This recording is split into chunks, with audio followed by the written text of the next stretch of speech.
अब हम आपको भ्रष्टाचार की वो कहानी बताने जा रहे हैं जो सरकार बदलने, जो हुक्मरान बदलने के बाद भी जारी रहती है। जिस विभाग का जिम्मा जिस मंत्री के हाथों में होता है, उसी मंत्री के इलाके में भ्रष्टाचार खुलेआम चलता है। ये बात खान मंत्री प्रमोद जैन भाया की और उनके इलाके में हो रहे अवैध खनन की हो रही है। रिपोर्ट आप देखिए। जी, ये वही कहानी है जिसमें सरकारें बदलती हैं, विभाग संभालने वाले जिम्मेदार बदलते हैं आरोप लगाने वाले भी, और बदलते हैं इससे मुनाफा कमाने वाले लोग। लेकिन नहीं बदलता तो ये कारोबार। पहले तस्वीरें स्पष्ट कर दें, ये खान मंत्री प्रमोद जैन भाया के गृह जिले बारां की तस्वीरें हैं। खान मंत्री जी, ये अवैध खनन की तस्वीरें हैं जो शायद आपको नहीं दिख रही है। बारां में परवन नदी से बजरी माफिया बेखौफ होकर अवैध रूप से नाव डालकर बजरी खनन कर रहे हैं। माफिया नदी को खोखला कर चांदी कूट रहे हैं, नियमों को ताक पर रखकर मोटी रकम कमा रहे हैं। लेकिन किसका साहस हो कि खान मंत्री के गृह जिले में उनकी मर्जी के बिना कोई कार्रवाई कर दे। मैं ये कहूँगा कि राजस्थान का जो खनन विभाग है वो 12 जिले सरकार में प्रतिनिधित्व करता है, और 12 जिले में ये स्थिति है कि परवन और पार्वती नदी को खोखला किया जा रहा है, नावों से नदी में रेत निकाली जा रही है। मंत्री द्वारा भ्रष्टाचार का आरोप लगा, खनन विभाग में जो भ्रष्टाचार हो रहा है उसका आरोप लगा, तो ये इनकी वर्तमान सरकार पे बहुत बड़ी प्रश्न चिन्ह लगता है कि जो 12 जिले का खनन विभाग है कहीं ना कहीं ये दोषी है, और ये कहीं ना कहीं मिला हुआ है, ये खुद खनन कराने में लगे हुए भूमाफियाओं के माध्यम से।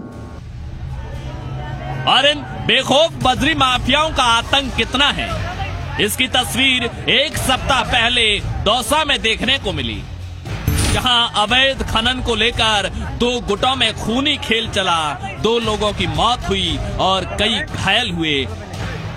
लेकिन सरकार और प्रशासन की ओर से कोई सख्ती नहीं दिखाई गई। भला जब दौसा में सख्ती नहीं दिखाई तो किस अधिकारी की हिम्मत जो खनन मंत्री प्रमोद जैन भाया के गढ़ में हो रहे किसी भी अवैध खनन पर उनकी मर्जी के बिना एक्शन ले। और मंत्री जी, आपकी मर्जी के बिना तो अवैध कारोबार भी संभव नहीं है। सांगोद विधायक भरत सिंह भी प्रशासन और स्थानीय नेताओं पर गंभीर आरोप लगा चुके हैं। अवैध खनन पर बंधी मांगने पर एएसआई तक ट्रैप हो चुका है। परवन नदी का बड़ा हिस्सा कुंजेड़ चौकी में आता है। 7 दिसंबर को कुंजेड़ चौकी के तत्कालीन एएसआई ट्रैप हुए थे। एएसआई ने नाव डालकर रेत निकालने के बदले 15,000 की रिश्वत ली थी। यहां अवैध खनन के लिए गंगा बैसिन क्षेत्र से विशेष मजदूर बुलाए गए हैं। ये मजदूर परंपरागत तरीके से नाव से रेत निकालने में माहिर है।